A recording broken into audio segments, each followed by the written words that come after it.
Welcome to the Flagrant Foul Fantasy Show. We focus on three major sports, the NFL, the NBA, and the MLB. And we try to give you the best content to win your fantasy leagues. Again, welcome and thank you for listening. We are now available on our YouTube channel, Spotify, Apple Podcast, Amazon Music, iHeartRadio, Samsung Podcasts, and Podchaser. Along with that, don't forget to follow us on our Facebook page, X, formerly known as Twitter, Instagram, Threads, and Tumblr. And please subscribe, follow, share, like, comment, or whatever you feel like. I hope you enjoy this episode. Before I start the episode, I just want to take a minute to comment on what happened with Tyreek Hill before his big performance in Miami. The incident is making national headlines, and rightfully so. To start, Tyreek was driving way over the speed limit and had his faults in this. But the excessive force used against a man that was complying was disgusting. This would not occur if he were white, and is just another example of cops on a power trip and the inequality in the United States. Not once did Hill use his fame to try to get out of the situation. He complied from start to finish and was treated less than human from the cops of the video. Sadly, we know this would not have been getting the attention it is if this occurred to someone that was not famous. We got to do better as a nation, and we got to do better, have better checks in place to make sure there aren't authorities that are power hungry and controlling like what was seen in this video. With the conclusion of the Niners and Jets game, Week 1 is now in the books. There are some crazy games and some blowouts. The week started off with the AFC and Super Bowl champion Chiefs getting their three-peat going and ended with the NFC champion 49ers starting the road back to the Super Bowl. There were injuries to notable players. Tyreek ended up in handcuffs before the game, and Deshaun Watson got another sexual assault lawsuit filed against him. I can definitely say the NFL is back, drama and all. Looking at the games, I went 15-1 with my picks, with the only loss being the Steelers over the Falcons. I look forward to making my Week 2 picks. My picks will be on my social media platforms again, just as they were in Week 1. Throughout this episode, I will give my Week 1 takes and overreactions, injury updates, and waiver wire ads you need to jump on. I hope you enjoy the episode, and thank you for listening.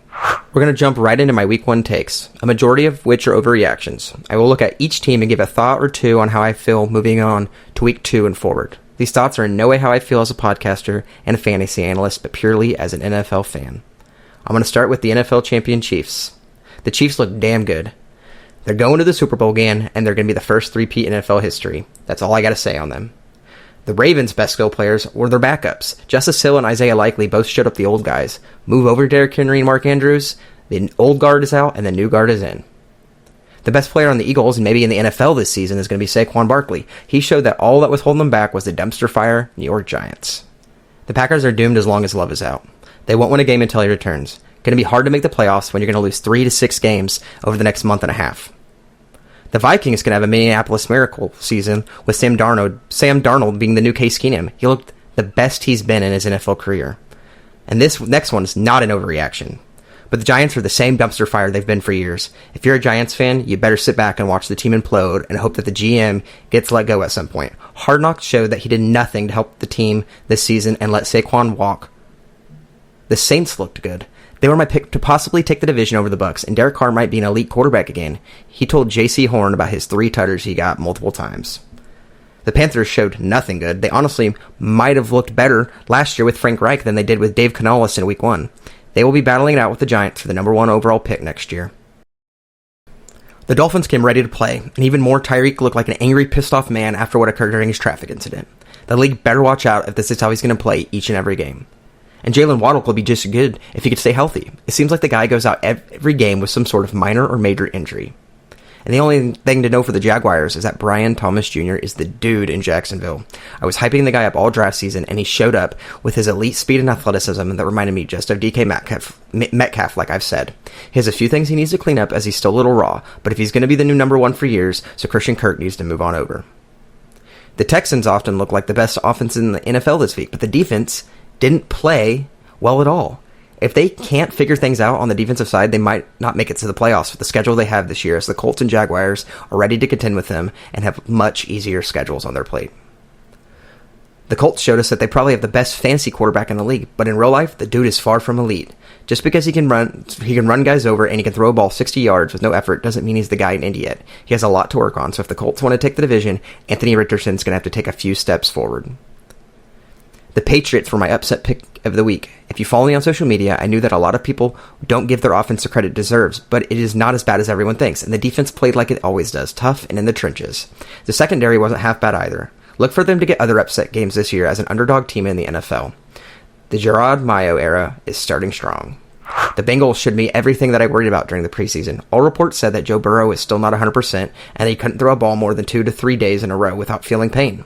That with Chase's contract issues and T. Higgins being out, the Bengals are not looking great at the moment. Until Burrow can throw the ball further than 10 yards multiple times in a game, I'm not going to feel too confident about picking them on a weekly basis. I'd probably feel more comfortable about picking the Bengals if Jake Browning was starting after what he showed late last year. And with all the talent the Bears had going into the season and the hype around Caleb Williams, they fell flat. The team had no charisma out there on the field, and the first overall pick looked like the worst rookie quarterback out of the bunch. The Bears might have been better off drafting Drake May or Jane Daniels at this point. Their defense did everything for them in that game, and if they want to compete, they're going to need to keep up and show up, and Williams is going to have to figure things out. The only reason the Bears won, though, is because the Titans looked even worse. Besides Pollard's game, I can't say I took a single positive thing from the team as a whole. And talking about Pollard, they said that him and Spears were going to be both co-starters on the team, and Week 1 showed nothing but Pollard being the lead back. Pollard had 16 touches, and Spears had 4, nowhere near being considered co-starters. The Bills showed that they don't need Stephon Diggs. It is now the Allen and Shakur show. The duo looked great, and rookie Keon Coleman looked great in his debut, too. Allen is still showing he's the fantasy star we all drafted him to be. As for the Cardinals, they have a new number 1 receiver this year in Marvin Harrison Jr. Greg Dortch. The preseason star showed up, the Ohio State sensation, and looked like the best receiver on the team. Is Dortch going to be the guy in Arizona this year? My only Week 1 loss came from picking the Falcons. The offense looked elite on paper, and the defense looked to be better after some free agent pickups. So what happened? Kirk looked washed. That's what happened. The whole game plan revolves around his ability to make plays with his skill players, and he couldn't do a damn thing. Coming off the injury isn't easy, but he better figure it out soon before the ATL area starts chanting Penix. The Steelers' offense looked mediocre. The defense looked good, but had some areas they needed to work on. Special teams did everything in this game, so move on, Watt. Chris Boswell is the new hero of the Pittsburgh Steelers. The Seahawks looked pretty good on offense in the second half, but that was all due to the spark from Kenneth Walker in the rush game. Geno needs to figure things out in the passing game, or he's going to end up losing some games for his team this year. And he may need to do so as soon as next week if Walker does indeed miss Week 2 after injuring his abdomen late in the game. The Broncos may have less notable skill players than even the Patriots, which doesn't give Bo Nix much to work with, but he still didn't look good in his debut. The best player on the team was 26-year-old rookie wideout Devon Vele. This team isn't going to win many games this season if the quarterback can't put together better performances. But along with that, Sean Payton needs to simmer down with some of his play calling. The dude is so erratic. The Chargers looked great in the run game and below average in the pass game. After losing all their star pass catchers from last season, it's going to take time to figure things out. I will say rookie Ladd McConkey did look good and as the best receiver out there. And while he still didn't have the greatest game by any means, he did have a few shifty plays and one that resulted in a touchdown. And the best player on the team was J.K. Dobbins. He looked amazing, coming back from 2 ACL tears in the last 3 years. It's been a long road, but hopefully a change of scenery and feeling the healthiest he has in years, Dobbins can finish each week like he did this one and not suffering any injuries. If he can do that, he'll finish as a top 10 running back in the league this season. No question. The Raiders only had one player worth talking about, and it's not Devontae Adams. It's not even starting running back Zamir White. The only player that showed a lick of confidence in that game was backup running back Alexander Madison. No fault to Adams, though, because we know how great he is, but the Minshew we saw looked lost the entire game. If Madison is going to be a security blanket for Minshew, look for him to be a streaming option at the running back position. The Buccaneers looked like a team to beat in the NFC. They played well on all facets of the game, and Baker looked better than he ever did before, and probably have the Browns regretting the decision to trade for Watson. Evans and Godwin are an underrated duo in the league and does what they need to for the team to win. White and Irving did solid on the ground as well. They played the Commanders, so it wasn't a top defense, but it is an encouraging start for the season as they look to make the playoffs for the second year post-Brady. The Commanders looked dreadful. The only redeeming piece was rookie quarterback Jane Daniels. He looked great on the ground, but has a lot to work to do in the passing game. He saved his day from a fantasy perspective due to his late-game play after it was out of reach. Kingsbury isn't going to be able to use his air raid offense effectively if Daniels can't do better. The Browns looked awful, and Watson played like shit. He was by far the worst starting quarterback in Week 1. The Browns screwed up by not keeping Flacco this year, or Baker a few years ago. Their best hope is that the Browns can't get out. The best hope for the Browns is that they can get out of the contract if he gets suspended due to his assault allegations, which seem to be happening again. At this point, would any of us be surprised if he has a few more cases unresolved that show up in the next few weeks?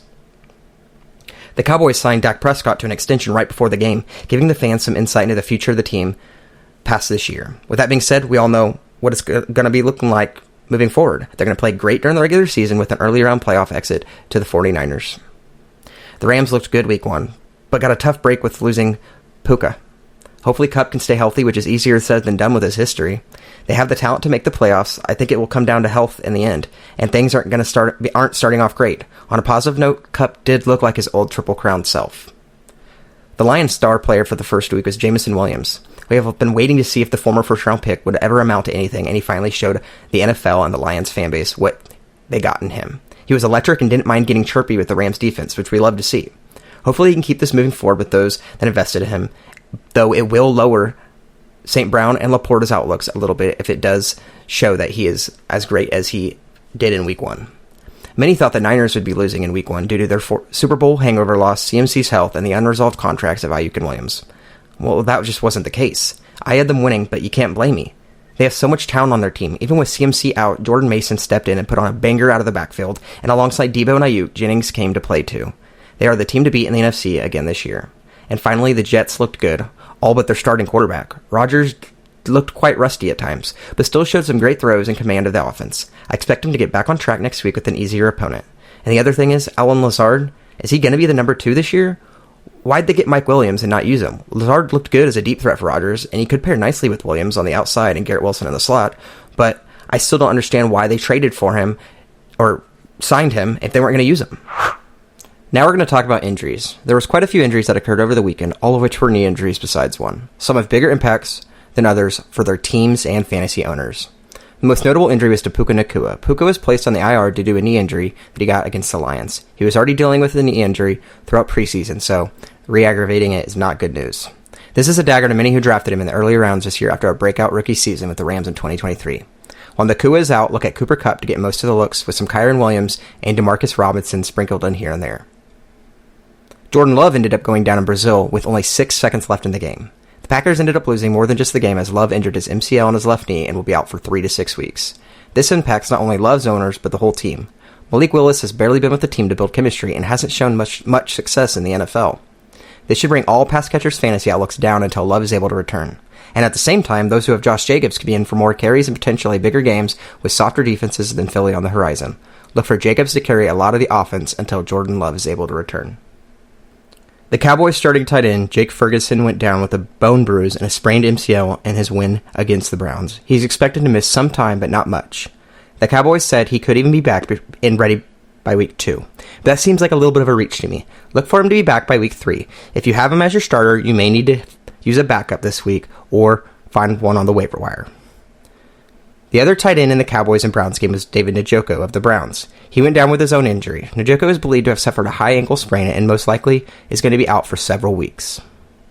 Rookie Rome Odunze suffered a sprained MCL during a block against the Titans defense. After an MRI came out, head coach Matt Eberflus said only that he is week to week at the moment. This should boost the shares of other receivers on the team and allow DJ Moore and Keenan Allen to have higher fantasy outlooks until he returns. Kenneth Walker left the Seahawks game with an abdomen injury late in the game. He's had issues with his shoulders and abdomen before. He's currently being listed as day-to-day, and while the team is optimistic he'll be ready for week 2, you never know. If he does end up missing the game, Zach Charbonnet will be the bell cow in this game on the rushing and receiving end. The last injury is not a new one, but a very significant one, to Christian McCaffrey, who by all sources was said to be ready to play by week 1 against the Jets. While his injury isn't new, we were expecting him to be back and ready to go.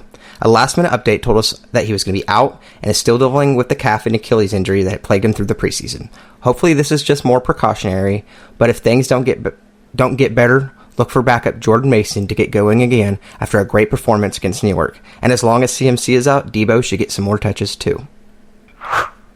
We're going to take a look at a few waiver wire ads at each position that you should take a look at if you are in need before waivers go through tomorrow. At quarterback, you need to take a look at 2 NFC South quarterbacks in Baker Mayfield and Derek Carr. Baker finished last season as the quarterback 10 on the season and looked strong in this week with 289 passing yards and 4 passing touchdowns to go with 21 rushing yards. Connections with top receivers Mike Evans and Chris Godwin made Baker have the chance to be a weekly starter and week in and week out. For those of you that lost Jordan Love, or for anyone that just thinks their quarterback didn't perform how they'd like, Mayfield is only rostered in 34% of leagues on ESPN and 41% on Sleeper. Derek Carr looked great to start the season as well. He had 200 passing yards and 3 touchdowns. The offense looked to be in sync for the entire game. The Saints took an early lead and never looked back, so in theory, Carr's numbers could have been even better. Carr will have a hard challenge ahead of him in the form of the Cowboys in Week 2, but the schedule should ease up for a few weeks afterwards. He's rostered in only 4% of leagues on ESPN and 14% of leagues on Sleeper. At running back, the guys that should be on your radar are Jordan Mason and Zach Charbonnet if they are available, as CMC and Ken Walker are both nursing injuries. And in deeper leagues, Justice Hill and Alexander Madison. If for some reason J.K. Dobbins is available, which he's not in any of my leagues, pick him up first, as he looked electric in his debut for the Chargers and seems to be past his injuries. Jordan Mason showed against the Jets that he can fill in for McCaffrey just fine with 147 rushing yards and a touchdown against one of the best defenses in the league. If CMC is out for Week 2 and he's available, scoop him up. Or if you just want him to ride the bench in case CMC were to get hurt again, there's nothing wrong with that. Zach Charbonnet showed last season that he can perform when his name is called. If Walker ends up missing Week 2, he'll be a top 20 back this week. Justice Hill and Alexander Madison seem to be their team's receiving backs, with Hill the receiver to King Henry's Rush and Madison to Zamir White's. Both receiving backs ended up outperforming the starters, and due to that are waiver wire adds this week as I see this continuing. The Ravens love to run the ball, but Harbaugh has said he plans on using Hill in many ways throughout the season. And the Raiders love to run the ball too, but if Week 1 is any indication of how the rest of the season will look, they may be playing from behind more than they are ahead. Hill is rostered in 3% of leagues on ESPN and 12% on Sleeper. Madison is rostered in 10% of leagues on ESPN and on Sleeper. For wide receivers, look at Rashid Shaheed and Khalil Shakir. In deep leagues, look at Alan Lazard and Greg Dortch. Devon Vele and Demarcus Robinson aren't bad options either. Vele looks to be a starter for the Broncos moving forward and the only receiver to catch all of his targets. 8 of them, in fact. And Robinson is the starter alongside Kupp while Puka Nacua is out. He played strong last season when Nacua or Kupp were hurt. Rashid Shaheed has shown that he is a big play waiting to happen. His size and speed allows him to break away from defenders and create space that usually ends in large amounts of yardage or touchdowns. What hurt him last year was that Carr was hurt and couldn't throw the ball for more than 5 yards down the field. That just doesn't work for a deep threat like Shaheed. With Carr now healthy, Shaheed was able to get 73 yards and a touchdown on 3 receptions. He's rostered in 42% of leagues on ESPN and 44% on Sleeper. Khalil Shakir picked up right where he left off last season. He led the 23 season as the number 1 target for Josh Allen late last year. And while rookie Keon Coleman did out-target Shakir, the latter was the one on the receiving end of the touchdown. Look for Shakir to continue to be a focal point in the offense. He's rostered in 50% of leagues on ESPN and 68% on Sleeper. And while many thought Garrett Wilson would be the beneficiary of Rodgers' return, it was actually Lazard that outshined him in Week 1. The connection between the quarterback and receiver goes back to their Green Bay days and shows that if it's just as strong as ever. Lazard ended the game with 6 receptions, 89 yards, and 2 touchdowns. One from Rodgers and the other from Tyrod Taylor. If Lazard can continue this in the coming weeks, he could bring some depth to rosters that need it and has boom-bust potential on a week-to-week basis. He's rostered in only 1% of leagues on ESPN and 2% on Sleeper. And Greg Dortch was said to have the best offseason and training camp of any Cardinal this year. While that didn't do anything for his stock before his Week 1 performance, Week 1 might have changed that. While many thought Marvin Harrison Jr. and Trey McBride would lead the team, it was Dortch that did instead. It was not a big game by any means, as he had 6 receptions for 46 yards, but it was encouraging to see he was targeted 8 times, 1 less than McBride and 5 more than Marvin Harrison Jr. Dortch is rostered in 2% of leagues on ESPN and 11% on Sleeper. And when looking at tight ends, the waiver wire adds are Isaiah Likely and Juwan Johnson. Isaiah Likely played against a hard Chiefs secondary and showed that he can produce just as well as Mark Andrews. The way the offense looked, there was a lot of 2 tight end sets as well, which means even if Andrew is on the field, that Likely can still receive his target share. Likely finished Week 1 with 111 yards on 9 receptions and a touchdown. He's rostered in 10% of leagues on ESPN and 31% on Sleeper. If you miss out on Likely, then Juwan Johnson isn't bad either. He may have had a quieter game, but he's still a good sign to see that he's still the preferred red zone target for Derek Carr. He finished the week with 2 receptions on 3 targets for 26 yards and a touchdown. 2 of those targets were in the red zone, which continues where he left off late last season when he had a touchdown in 3 of his last 4 games when Carr was fully healthy again. If you need a tight end, due to injury or lack of talent at the position, he could fill in a pinch and has the upside to be a weekly starter at the lowest scoring position. He is rostered in 15% of leagues on ESPN and 6% on Sleeper. That's it. That's the end of the episode. Thank you for joining me, and I hope you were able to take something away from it. Like I said, my week 2 picks will be on my social media platforms. And if you have any thing you want to comment, you can message me on my YouTube page or through my email. If you ever have any fantasy questions or need some advice, don't hesitate to reach out, and I'll try to answer your questions in the mailbag section of my episodes. My email is flagrantfantasy, BELLER @gmail.com. Flagrantfantasybeller @gmail.com.